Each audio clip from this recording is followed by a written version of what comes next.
Good afternoon. I'm Ron Smith from the OBIC Bioproducts Innovation Center. I'd like to thank you for joining the OBIC Bioproducts Network's latest presentation as part of our Bioproducts Commercialization webinar series.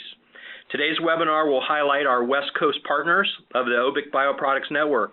We're very fortunate today to have three outstanding California bioproducts companies. Denny Hall, the OBIC director, is going to provide a quick overview to get us started. And then we will be handing that over then to Bhima Vijayendran from Redwood Innovation Partners. So with that, I first want to cover a couple logistical things. If you haven't done so yet, please make sure that you put your phone on mute so we reduce any interference during the speakers. And we're going to have a few minutes at the end of the presentations for questions. So if you would use the chat function on the screen and send in your questions to us, or you can email in to Max at MaximumCQ.com, and Max will tally those questions up, and we'll all those at the end of the presentations. So with that, I'd like to start off with Denny Hall, our OBIC director. Thanks, Ron, and everybody for being on the call with us today. In introducing Bhima to you, I want to start off by going back to the very early days of the Ohio Bioproducts Innovation Center. Many of you know that we were created by the state of Ohio as a Wright Center of Innovation, and it really brought together Ohio State University, Battelle Memorial Institute, and the Ohio Soybean Council to drive an Ohio-centric program. Bhima Vijayendran was with Battelle Memorial Institute at that time, highly regarded scholar and inventor. He's been known, he has many awards and many patents, and we've always enjoyed working with him. He's brought so much guidance to OBIC over the years.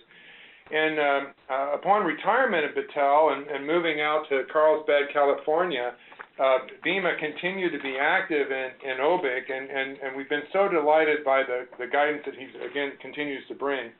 And so today is, in part, a recognition of Bhima and the outreach that he's been doing in California, and just an appreciation. I just want to make sure that we recognize Bhima for his intelligence and the skills that he's brought to our efforts. And so, Bhima, I want to hand it over to you. I also think, if you wouldn't mind, maybe just saying a little bit about your recent event in Singapore. I think that would be interesting for our group. Thank you very much, Danny. That's very, very kind of you to introduce me with those remarks. I really appreciate having the opportunity to re-engage myself with OBIC. About a year or so ago, Denny and I met in Columbus, and we were brainstorming, and Denny kind of brought to my attention the interest to expand OBIC beyond Ohio and the Midwest as part of OBIC 2.0. So that's what I've been doing, and as many of you know, Southern California, especially the San Diego area, is rich with biotechnology-driven research, developments, venture companies, startups, so on and so forth. And today we have the pleasure of having three companies represented that Ron mentioned. There are two other partner companies that are part of OBIC. One is T2E Energy. Mark Randall is the CEO, and I believe he gave a webinar on algae-based work that his company is doing a month or so ago. And the other one is New Light Technologies. Mark Herma is doing a great job of pushing forward his low-cost approach to making bioplastics. This week he's in Europe. That's why he's not able to participate. So with that, let me pass the baton, so to speak, to our first speaker, David Saltman, CEO of Malamar Composite. David and I have go back quite a while, and truly David is a pioneer and in the vanguard of bioproducts. He's passionate about bioproducts, green chemistries, and over the years have been involved in many, many exciting things, including commercializing and selling products. Today he's going to talk about some of the recent work that he's doing at Malama Composites related to various building and construction as well as entertainment industries. David, you're on next. Thanks very much, Bhima. It's a pleasure to be here, and thanks to OBIC Bioproducts Innovation Center. We're very much appreciated. That little picture you see of me there is actually sitting on a lounge that's made out of our new materials, out of our biofoams. It's hand-shaped by surfers. It's surfaced in bio-based resins and epoxy from entropy resin, and so it's just this is part of the real world of trying to take these chemistries and these materials into the real world, I guess. First slide, please. And next slide, please. So our company is Malama Composites. Actually means to care for and protect in Hawaiian. That image you see, our logo, is the puru, which is a unfolding fern leaf, and it's their symbol of the regenerative power of nature. So that's where we get our inspiration. Next slide, please. We develop and manufacture rigid urethane foams. We make these out of bio-based polyols. It is not 100% materials. We still rely on MDI for our A side of the formula, but our B side is very green, and it really gives us and our customers the ability to produce lightweight, very strong, less toxic, cost-competitive products that are much more sustainable in every regard. And we've made all kinds of things with these rigid urethane foams, from wind turbine blades to surfboards and catamaran hulls, and now really entering the world of green homes and buildings. Next slide, please. The competition, I think most of us know, urethane foams bring together two sides, an isocyanate material. That comes together with a polyol. It's highly reactive. It foams up and then cross-links to form a cross-link polymer that we know as a rigid foam. Our materials are about 95% closed cell foam, so these aren't open-celled soft foams. These are hard materials. In the case of our competition, they use entirely petroleum-based materials, and as a result, oftentimes these materials are toxic. They're almost impossible to do anything with once they're used. Next slide, please. Our materials rely on a methylene-based isocyanate. It's a non-toxic material. It has no off-gassing, and we combine that with polyols from soy or castor, jatropha, and most recently algae to create non-toxic materials. So our factory generates no air or water pollution, and the material emission materials that have no off-gassing and are entirely recyclable or biodegradable at the end of their useful life. Next slide. And just in terms of the advantages of these materials, really it gives us very high performance features. So high bending and shear strength, so you get durable products. Urethane foams are well known for their R value, their insulation value.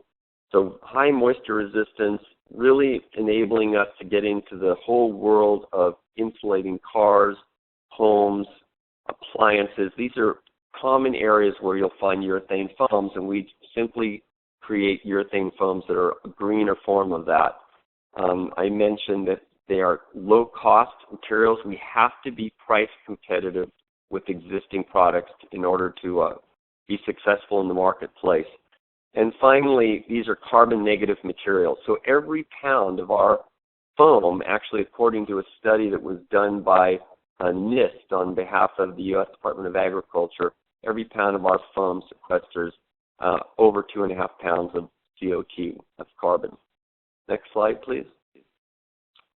if we look at the industry realistically, you can see by this chart that by far the vast majority of polyurethane foams go into the building and construction industry, about 72% of it. But appliances, insulated appliances, things like washers and dryers and certainly refrigerators use a lot of core foam, as does the transportation industry for its insulation value, both acoustic insulation and temperature value. Packaging, where we're doing a lot of work. And finally, industrial design, where these foams can be shaped and surfaced for all kinds of applications. And I'll get into that in a second. When we began this company, we're 3 years old. We chose to establish our intellectual property and our brand through some niche markets. And that really enabled us to get into business, generate some cash flow, and really start to understand chemistry in a mass manufacturing environment. Next slide. And so to do that, we actually chose the entertainment industry, and that's because this industry uses a lot of foams to shape and sculpt movie sets. So you see a picture there of the Titanic. That was a scale model that James Cameron built down on the set in Mexico in a huge pool, 2 million pounds of foam. Incredible Hulk at Universal Studios, all built of foam and then surfaced in epoxy. Next slide, please. The problem, I don't know why these slides have been messed up in terms of their some of the words, but I'll try to fill in what's missing. The industry itself uses a foam called trimer, which has pentane gas as its blowing agent. So when these workers shape that foam, they're actually being exposed to a toxic gas which is emitted from the foams. And they've complained about it for years. We came along, we developed a castor-based foam called Studio Biofoam, and it's just got an unbelievable response from that industry. We've also found that Studio Biofoam has applications for things like knee braces now and prosthetics, where they shape our foams, in this case using CNC milling machines. They replicate someone's custom knee, exactly copy of their knee, build a knee brace or a prosthetic around that sculpture, and then throw away the foam. So the foam is actually just used in tool and die process, but again, posing no problems in the workplace in terms of off-gassing or work exposure. Next slide. The second foam we're working on right now is called Inaflow, and it's actually a pore foam for the surfboard and paddleboard industry. Obviously, this industry uses a lot of foam. Its real problem is that it's still using toluene-based foams, and TDI, toluene diisocyanate, is a B1 carcinogen.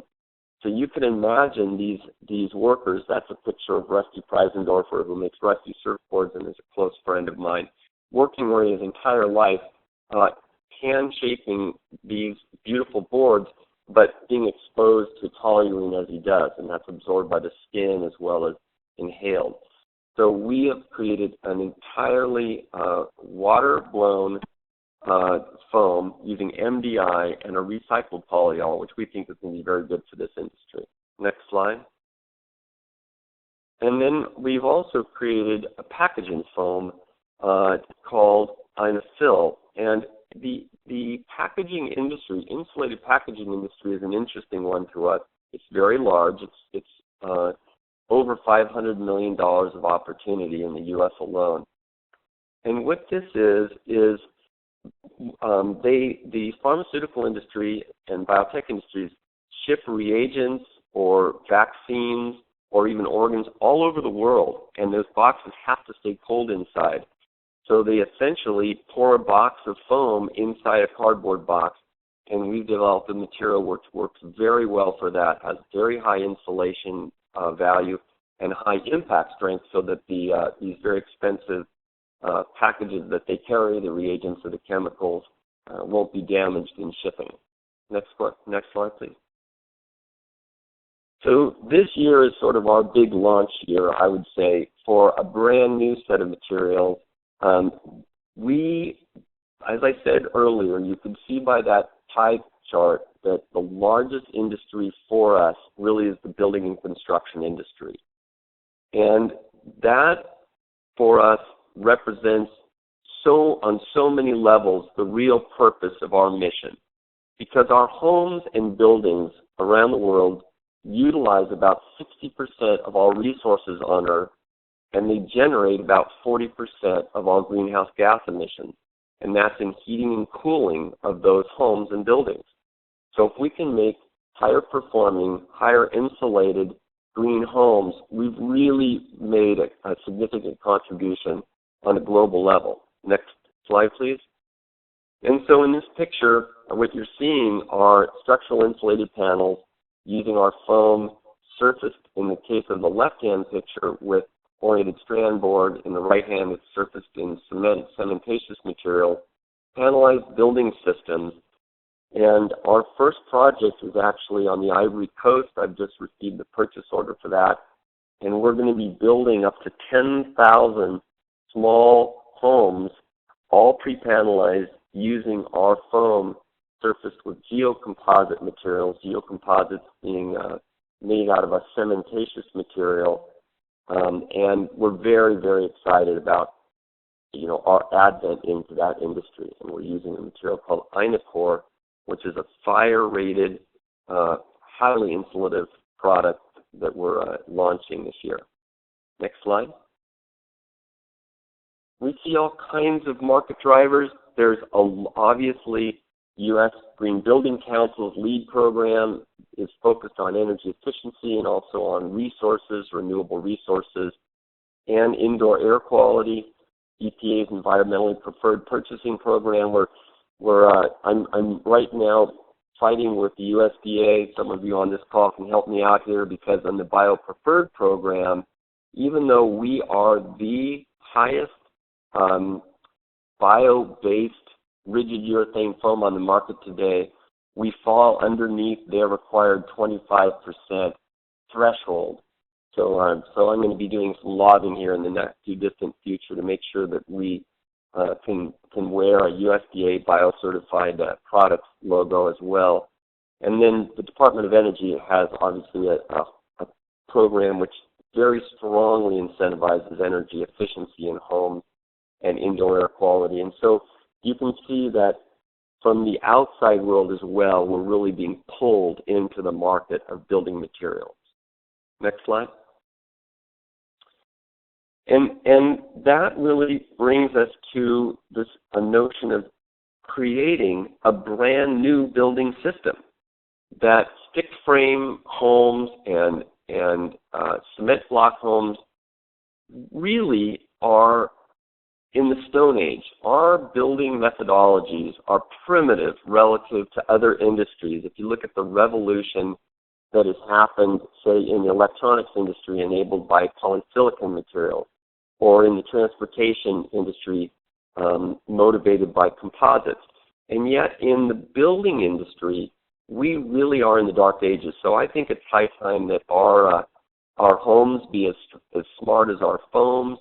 And so we're creating something called a CASA, which is Advanced Composite Building Systems, combining our rigid urethane foams with light gauge steel internal framing, exterior geocomposite, to make very high energy efficient, high performance, but very low cost homes. Next slide. And so what we're doing, this is just a little illustration of the steel framing that's embedded in our foams, surfaced to create structural insulated panels that lock together. And these have insulation values 2 to 3 times that of our current homes and buildings. So really strong. And by the way, mass is not your friend in an earthquake. We take out the mass in a home, and it becomes much more wind and earthquake resistant as well. And these homes are waterproof. So in floodplains, in an age of global weirding and warming, I think that these types of homes built on the east coast of the U.S. or in floodplains will be very important in the future. And that's just a picture of sort of our ability to take that fundamental Acasa building system and treat it any way we want to treat it. So any way the architect wants to specify that, any type of geographic challenges we may have to meet, budget parameters we have to meet, we think we can do it using this sort of kit of parts. Think Legos. We really are building using a systematized approach to prefabricated homes. Next slide, please. And this is a picture of one of the smaller homes that we're building. So when people think low-cost housing, they think boxes or concrete bunkers. These will be beautiful, modern homes, some of them as small as 585 square feet, all the way up to 1,200 square feet, and then up to 3-story building structures. So not only homes, but also schools, residential, retail space, multi-unit dwellings, churches, medical centers, etc. will be responsible for all that using this same building system. Next slide. I think we just went over that, so it's just an example of a multi-unit dwelling. So this then brings us to the idea that instead of looking at our system as simply a home, think of it as a community, and integrating solar and wind energy, integrating communication services right into these foam panels, so smart building methodologies, LED lighting, water collection on the rooftops, community gardens and sustainable strategies. And our idea is not to shift these panelized systems from here. Our real concept for these all-composite, biocomposite homes, if you will, is to be able to put a factory in close proximity to where we're going to be building these communities, and then utilize local labor and local materials, flow our foam there, roll form steel on site, create the geocomposite materials on site using local aggregates, but our formulas, and be able to deliver entire communities. Next slide. So that's it for today. That's a summary of what Milano Composites is up to utilizing these new bio-based materials. Thanks very much. Thank you very much, David. A great presentation. A lot of interesting things going on. Thank you again. I'm sure you'll have a lot of questions at the end of the session here. Now, moving on to our second speaker, you heard about the use of bioproducts in building construction, entertainment, as well as general industrial applications. The next speaker, Greg Blake, Director of Strategic Development at Biosynthetic Technologies, their company is involved in addressing another big need and opportunity, and that is in transportation. That is engine oils used for different type of engines and different grades of lubricating oils. So I'll let Greg introduce yourself if you want to introduce more of your company as well. And Greg, you're on. Thanks, Bima, and thanks, Danny and OBIC, and for everybody participating today. I am Greg Blake with Biosynthetic Technologies. Next slide. What we do briefly is we are a technology transfer partner of the USDA, and they've spent years and years researching and trying to figure out a way to convert vegetable oils, natural oils, into high-performing lubricant-based stocks. The knock on vegetable oils has always been that they, while they are green and have all the environmental benefits, they don't perform well in certain high-performance applications. So what they've done is figure out a way to take these, to reconfigure the molecular structure of these oils so that they can be used in, you see the applications there, motor oil, but all kinds of other industrial applications. Next slide. We can skip over this pretty quick. This is just our the IP. There's all kinds of IP around not only the technology the USDA has developed, but the commercialization and the manufacturing process. Next slide. So what we do is make a base oil. It's essentially an ingredient that lubricant companies, motor oil companies use in formulating their products. And those products come in, you know, all kinds of shapes and forms and various amounts of base oil versus additives. But what this oil provides is a renewable feedstock, an alternative to the petroleum that they're currently using.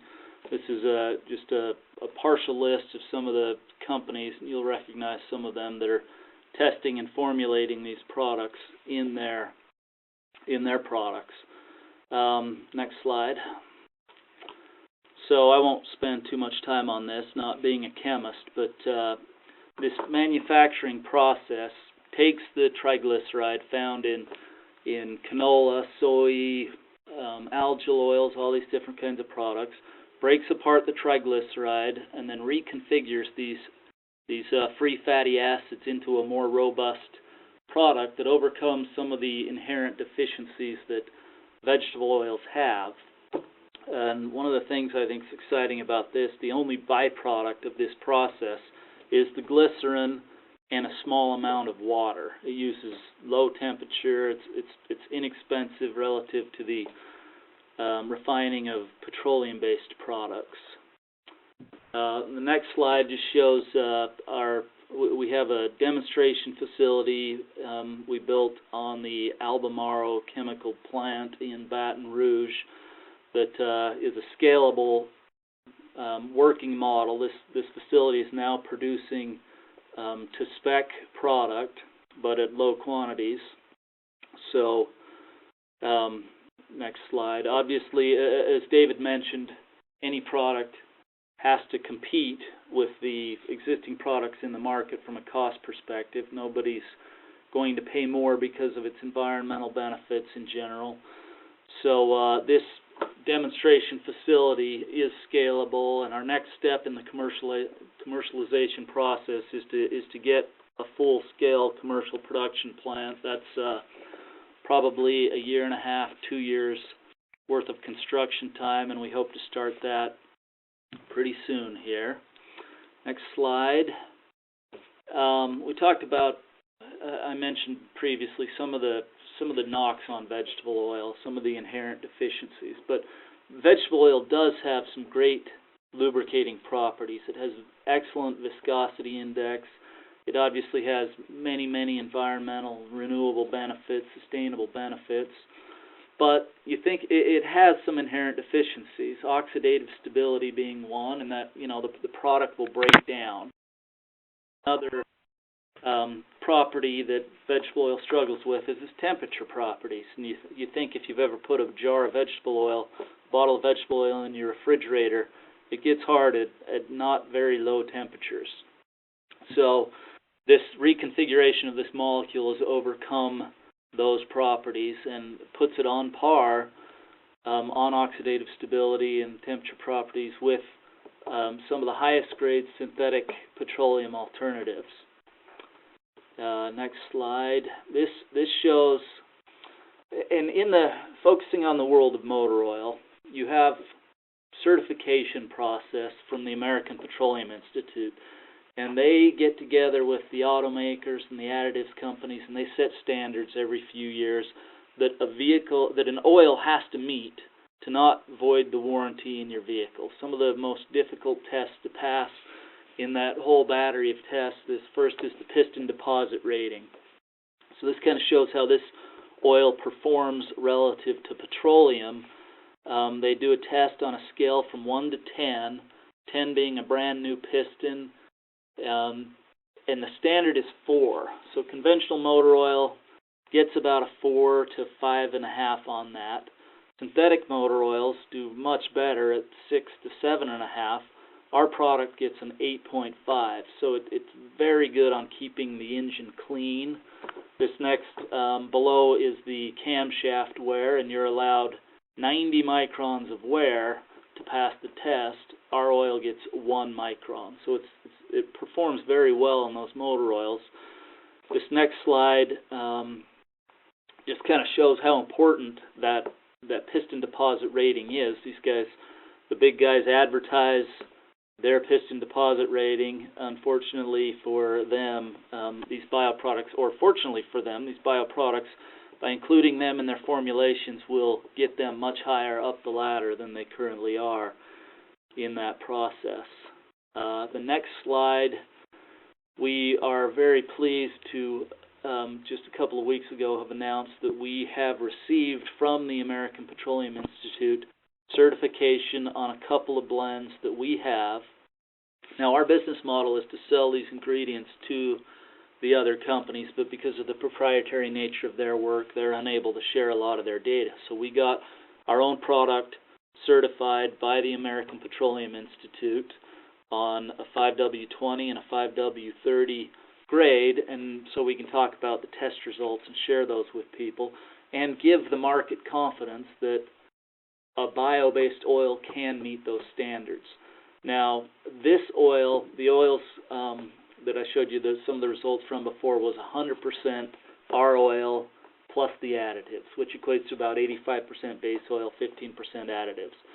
The product we got certified was 35% our oil, so it's still blended with some petroleum and the additives, but it's a big reduction. Now, this field trial we did, we started out before really we knew much of anything about this oil, what it would do, so we were advised to set up a test in Las Vegas taxi cabs because of the fluctuations in the weather and the constant driving. And these next slides show some of the results of those tests on engine cleanliness. So they test a conventional oil and our oil side by side. You can see the varnish build up in the conventional oil, and there's almost none in this product. The next slide is a similar slide showing some similar results. And we also are excited about the market possibility of this oil because it addresses a lot of the ever-tightening environmental regulations. A couple things that have happened in the last few years. The EPA has put out a vessel general permit requiring environmentally acceptable lubricants, and they include in that vegetable oils, synthetic esters, which this product is, and some other petroleum-based products. But using these oils and moving toward those oils, the EPA, as the technology advances, we suspect will probably create regulations around additional types of categories. And the BioPreferred program last year introduced or added crankcase engine oils to the BioPreferred program, again, that David mentioned, and they set a 25% bio content standard for that. And as far as we know, that's the first such program in the world to add engine oils, because it's just been so difficult to formulate something, a motor oil that works with a bio-based product. And this, what I'm more passionate about on these oils, it adds a real environmental benefit, and it may seem obvious, but there are benefits in areas that you don't even think about with this oil. The creation of this oil relative to the synthetic petroleum alternatives has about a 79% greenhouse gas reduction.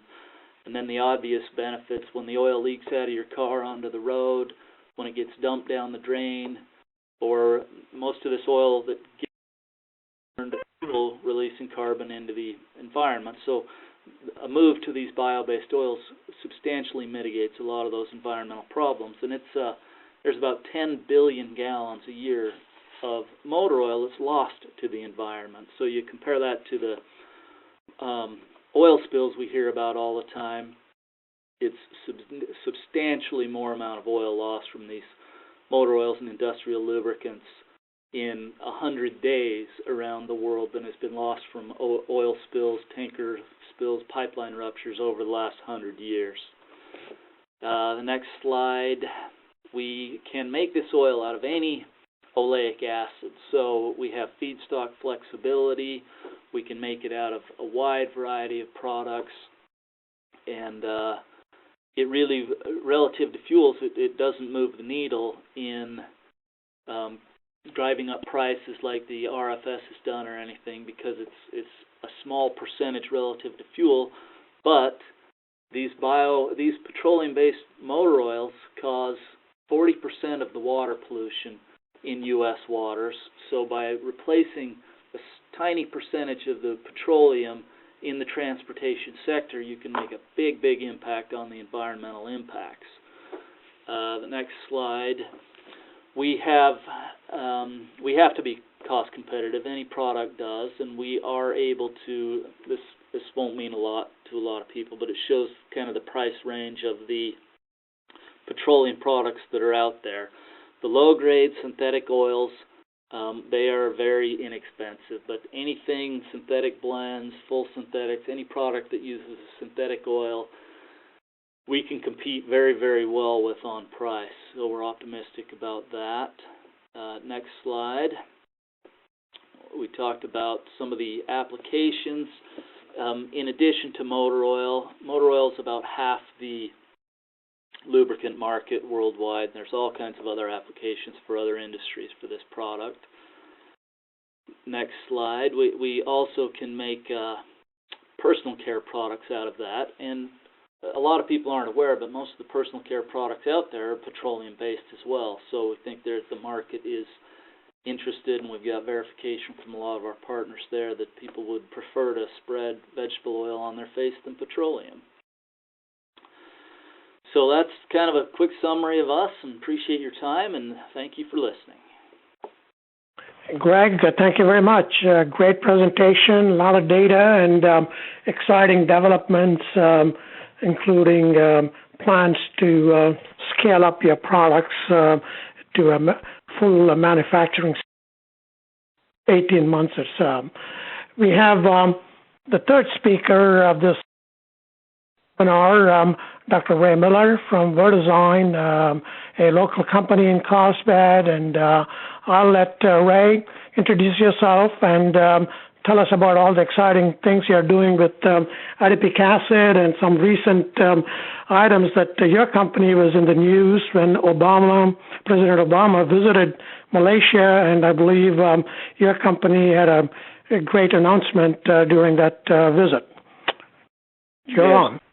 Yeah, thank you. Next slide. So it may be serendipity, but there's an interesting set of connections between the three speakers in that Verdesign is using feedstocks that are similar to the biosynthetic oil from the speaker you just heard from, making dicarboxylic acids that can be used to make polyols from the first speaker. They're using polyurethane foam. So I don't by accident, but it's a very, very interesting connection. So my background is I spent 40 years at DuPont, mainly working in the materials, intermediates, polymers, fibers side of the business. And the last 15, 17 years working in bio-based materials. And I launched the Sorona business at DuPont, and that was, of course, based in part on BioPDO, which is a large commercial success now in DuPont Tate & Lyle in Loudon, Tennessee. So what I'm going to talk about now is what Verdesign is doing. So this is my second career. The Verdesign basically is a small privately held company. We have 58 full-time employees. 57 of them are in Carlsbad. I actually have an office there, but I'm working out of my home on the East Coast, which is near where I retired from, near Wilmington, Delaware. Our product portfolio mainly goes into nylon and thermoplastic polyurethane markets, but there are many other applications. You can see at the bottom the existing investors in Verdesign. Two of them are venture investors. The other two are venture groups from strategic companies, DSM and British Petroleum. Next slide. So this was the announcement that you just heard about. In Malaysia, it worked out just coincidentally that we were finishing up our round of financing with Sime Darby joining as an investor in Verdesign. And during that time where we had the signing ceremony was also when President Obama was there, emphasizing better business relationships between the U.S. and Malaysia. So we became kind of one of the poster children out of that. So it's very exciting, obviously, to have that happen at the same time. Next slide. The business platform, as I said, the feedstock is similar to your biosynthetic. We use non-food vegetable oils, byproducts primarily from things like soy and palm processing. There's several other oils that you saw on one of the slides that are potentially have byproducts. So we're not using the oil itself that's used to make for the food chain, but the byproducts from that, which are the fatty acids. And the fatty acids are the feedstock for our organism, which is a proprietary engineered organism that makes dicarboxylic acids, the ones that are used in nylon and polyurethanes, the adipic. There's also the 10-carbon sebacic acid, which today comes from the castor bean, from ricinoleic oil, which is from the castor bean itself. And then triple DA, or dodecane dioic acid, for those of you who are chemists. And those are the 6, 10, and 12 dicarboxylic acids used in those types of applications. But we also have in our platform the ability to make other organic acids, including some that are interesting for their potential as an acrylic intermediate or an amine from an acid that can be used in the diamines as a diamine for the nylons. And the end markets, of course, are quite large. Next slide. So the yeast is the key, of course. That's the reactor and cell, if you will. This particular yeast evolved the ability to survive and prosper, if you will, on oily contaminated soil. So that particular yeast developed the ability to use that as its sole carbon source. Doesn't use, although it can use glucose, it didn't have access to glucose, and so it used that to run its metabolic pathways. We have developed a toolbox. We actually sequenced the genome and developed a toolbox that allows us to modify the pathway in this organism. All the pathways that we're developing are homologous genes. There are no heterologous genes used in the development of this. It's a very robust yeast, and it operates at low pH, produces multiple products depending on how we've engineered it, is phase resistant, and very tolerant of saturating product concentration, so it's very, very robust industrially. Next slide. So the pathway that's being utilized by this organism, as I said, originally developed the ability to use alkanes or oils. It can also use fatty acids, but the first step would be the mega oxidation of the alkanes to fatty acids. And then the fatty acids are broken down using beta oxidation to acetyl-CoA eventually, which is, of course, the key for life processes. And the engineered organism, the Gen 1 engineered organism, will take a particular chain length of fatty acid and convert it directly to the dicarboxylic acid. So, if you will, the beta oxidation has been blocked. Gen 2 will take a mixture of fatty acids, so it's not carbon length specific, and it'll break it down to a specific single carbon length dicarboxylic acid. So, for example, if you took a mixture of 12, 14, 16, 18 fatty acids, and you wanted to make a 10, you could break it, they'll all come down to the 10 and then come out as sebacic acid. Gen 3 is a further advancement, which I can't go into until patents are filed, but basically is about a 40% improvement of carbon utilization over Gen 2, so it's a very dramatic improvement, but very efficient use of carbon. Next slide. So I think this was actually going to have to go through the sequence to get to the next slide. You can see it moving around, the beta oxidation. I didn't realize it was going to do that. Go ahead. Okay, now these are the markets I've already talked a little bit about those. These are markets I'm very familiar with because, particularly in polyamides, but also to some extent polyurethanes, these are markets that DuPont participated in, or in some cases invented. So these are, very large and very ubiquitous in the marketplace. Next slide. Verdesign has a pilot facility that was, the project for that was launched in July 2011. The plant started up at in September of 2011. We commissioned a fermenter, and we were able to make dipic acid, and now we've made polymer grade dodecadionic acid, dioic acid in that same facility. So the 400 liter is the scale that we have in our pilot facility in Carlsbad, California. Carlsbad is just north of, about 30 miles north of San Diego. We've now gone to 3,000 liter fermenter, which is in, this particular fermenter is in Michigan. Next slide. This actually is also coincidentally when President Obama signed the Farm Bill. He did it at Michigan Biotech Institute, and he was visiting there while we were running the 3,000 liter fermenter. So we had a picture of him standing there next to our fermenters, and so we are being stalked by the President of the United States. It seems like. But that it's not bad to have that kind of support, I guess, but it's a coincidence.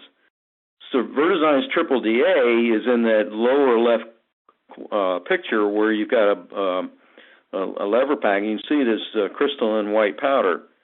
We have made now 1 complete metric ton, 1,000 kilograms of that product at these facilities. There's a sister facility at BEI, which is related to the MBI, but about 50 miles away.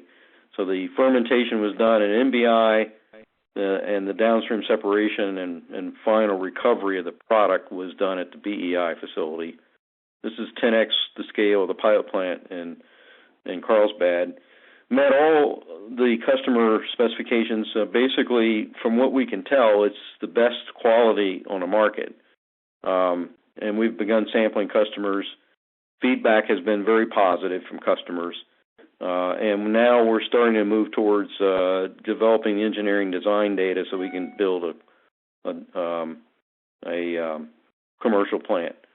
Next slide. So I think an important element of bio-based chemicals, because nobody's going to pay you a premium for the fact that it's green or bio-based or renewably sourced. It's still got to meet all the requirements, but also you have to be cost competitive. And because feedstock represents between 50 and 80% of the variable cost of making these products, you have to pay really close attention to having feedstock that's not only low cost, but also low volatility. And if you look at this upper left quadrant, you'll see the slide shows crude oil and sugar and soybean oil and benzene. And of the least, the green one is the soybean oil. It's the least volatile. This is the volatility index. You can see it's the least volatile of all those. So the plant-based oils are actually reasonably good feedstocks. And as the previous speaker pointed out, there's 46 billion gallons a year produced. That's a whole bunch of stuff. And so we're not going to hardly make a dent in the supply by using some of this to make products for chemicals. Unlike the fuels mandate, which are causing price volatility in sugar, we're not using sugar to make this, and so we're staying away from that in our business model. Palm oil is actually a good example of how feedstock is actually growing. The supply is actually growing. If you look at the expansion of palm oil in the market, it's been driven by the need for more palm oil for the food chain. More plantations have been planted, more palm trees being grown, and the palm fruit, when they crush it, produces the palm oil. The seed the kernel, they call it, is the byproduct. And the seed has oil in it also, which is not suitable for the food chain. And it's the seed oil, the palm kernel oil, that's the source of the feedstocks that we can use from the palm plant.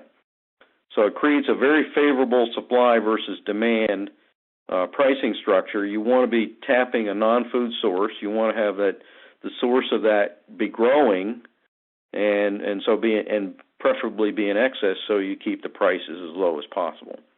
So that's why we've chosen this feedstock. This slide talks about the integrated palm biorefinery, so it gives you a kind of a feel for what this could look like fully built out. You've got fruit bunches coming from a palm plantation going to a mill. You've got palm oil, palm kernel oil going to a refining plant. You've got byproducts coming out of those, both of those going to a fermenter or a series of you're making various products. And in addition, even though we don't use sugar to make the product, sugar is used to grow the organism. And so eventually you can use cellulosic waste materials like empty fruit bunches and mesocarb fiber from the palm processing to make sugars that can be used to grow the organism. And our organism will actually use C5 sugars equally well as C6. Not very many organisms can do that. So it's a very robust model, if you will, for a biorefinery. Next slide. So in summary, for the chemical industry, particularly the high-value intermediates that go into these products that I mentioned, it's been entirely based on low-cost crude oil, and those no longer exist, and also the oil volatility is a concern. And so moving away from that to something that's cost-advantaged over the long term, using our platform, gives us a much more advantaged cost position over the long term. And in fact, it's going to be disruptive in that as we build these plants, if we build them fast enough, we'll most likely be able to take share of the existing market from petrochemical plants, because we can operate these plants at a projected cost of 30 to 40% less than the petroleum-based products that we're replacing. We have a number of products in the pipeline. Triple DA is the first one we're going to introduce. That goes into nylon 612. Also, we can use to make some very interesting polyurethanes, polyols from Triple DA, and coatings and other applications. Our plan is to build and operate these plants to the extent that we can. However, we are open to partnerships, either in combination or if the appropriate price, we would even be willing to license, but we primarily want to participate, if not own. So I think that's the last slide. Yep. Thank you very much, Ray. A great presentation.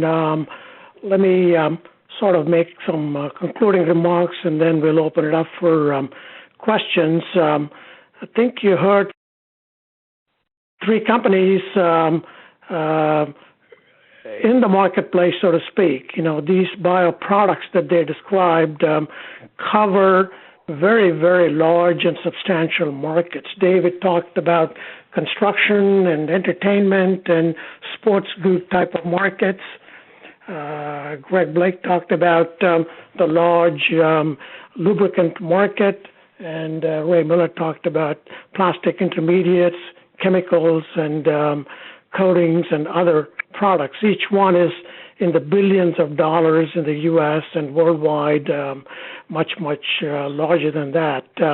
Some common themes that you heard were, one, bioproducts are for real. I think the bioproducts that are going to make it to the commercial and a successful commercial status have some common things going for them. One is cost competitiveness, adding some value in the marketplace, and having a reliable and a low-cost feedstock. As Ray mentioned, 50 to 60% of the total manufacturing cost comes from raw materials. Once you have these and other contributing factors, I believe the question whether bioproducts are real becomes somewhat moot, I think, at least in my opinion. So we heard from 3 companies, and there are other companies in this area, Southern California. I mentioned about T2E Energy as well as New Light, who are members of OBIC.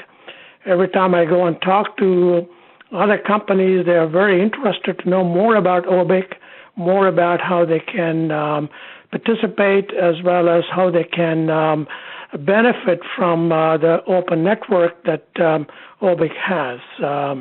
As a last remark, let me add, I should have done this at the front.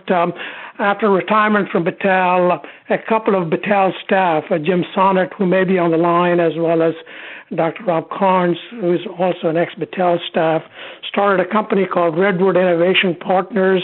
I am based in Carlsbad. Jim Sonnet is in Columbus, Ohio, and Rob Carnes currently is in Texas. And OBIC has been Redwood has been working with OBIC to position OBIC broadly and in a substantial way in Southern California and beyond. I was at a Singapore workshop last week, and a lot of interest from the Asian partners as well, or potential partners as well. So maybe the site could be, west of California. So with that, I'll close and hand it back to Ron for questions. Ron? Okay, this is Max, but thank you, Bhima, and thank you to all of our speakers. We do have a few questions that came in. First, you talk a lot about the rigid foams, David. How adaptable, or have you looked at adapting the technology to semi-rigid type foam applications? Sure. So we don't want to be in the cushion business. We don't want to be in the padding or cushion business. There are a number of companies formulating using soy. Actually, makes a very good, I would say, softer and open-celled foam system. The semi-rigid foam that we're interested in right now, that we're about ready to launch, it'll be under the name Pacific Biofoam, it's for that packaging industry, and it's because you don't want too hard a material. You want the ability to absorb shock, and so that material, we can kind of detune it, if you will. It will not be in any way a soft foam. It's not a foam that you would think of as using in a pillow or a pad or in upholstery. But it would have a lower durometer than, say, the surfboard foams, which have to be very hard, that really have to take an impact, or in the construction industry, hard surfaces where you don't want them to be able to be pushed or dented. I don't know if that answers your question. I could probably get you an exact durometer number if someone was interested in that number. I think that's helpful. I think it's something maybe like an expanded polystyrene type replacement, or a little bit more rigid than that, probably, right? That's right. And EPS is the competitor. People wonder, well, why, if EPS is so much cheaper, do you want to deal with it? First of all, EPS has already virtually been outlawed in Europe. The styrenes are really problematic in the environment. And I think the second reason is that the urethanes, these biourethanes, have much higher insulation value and much higher performance numbers than the styrene foams do. But they are more expensive by a factor of 2 to 3 times more expensive. Okay. All right. Thank you, David. Next question is for Greg, and it's in the area of lubricants. You showed on your chart, you showed on your work all the motor oil work. Have you looked at process oils and some of the lighter lubrication replacements? For example, replacing mineral oil for industrial applications. We are looking at all kinds of different applications. Some of the challenges on some of the less technical oils is that the manufacturers are currently using just the lowest grade, cheapest petroleum out there. So it's very hard to compete with a higher performing oil in areas where there's not a desire. There hasn't been any regulation around, worker safety or anything, but that's one of the challenges we're up against, is just pure cost there. And a related question, have you done any 4-ball wear or pin and V-block testing with your bio-oils? And I don't have those results off the top of my head, but we'd be happy to share them. If somebody wants to send an email in or anything, we get those to you. Okay, that'd be great. All right, and the last question goes to Ray, which is you talked about the palm kernel oil, which I guess is sort of a waste oil, but have you done any work with the more of the extreme waste oils, or looking at some of the algae oils and the appropriateness of them for your technology? Yeah, we've looked at probably 25 or 30 different oil streams, waste oil streams from different sources. Some from soy, for example, what's called acidulated soap stock. Looks like motor oil, used motor oil actually, and that works. Canola, which is rapeseed in Europe, the soap stocks or fatty acids from those work fine. The organism can tolerate a lot of different feedstocks. We even looked at tall oil from processing, from cellulosic processing like paper making, or pine oil recovery. So there's a lot of different oils or byproducts from different oils that we can use. The key for us is having linear chains. We prefer that to branches. You can use branches, but it complicates the recovery. And second is cheap. Keep it cheap, right? So by using the byproducts, or in some cases they're almost considered a waste product, we keep the cost as low as possible.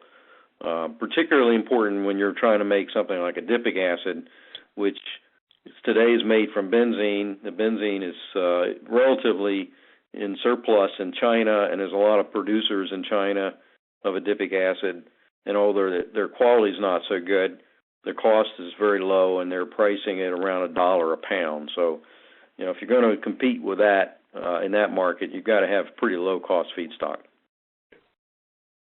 Great. Thank you. Very good. And I'll turn it back over to Ron. All right. I'd like to, one last time here, thank our speakers today, which were outstanding. Bhima Vijayendran from Redwood Innovation Partners, David Saltman from Malama Composites, Greg Blake from Biosynthetic Technologies, and last, Ray Miller from Verdesign for presenting with us this afternoon. It was outstanding. We also want to thank all of you who have hung in here and participated with us this afternoon.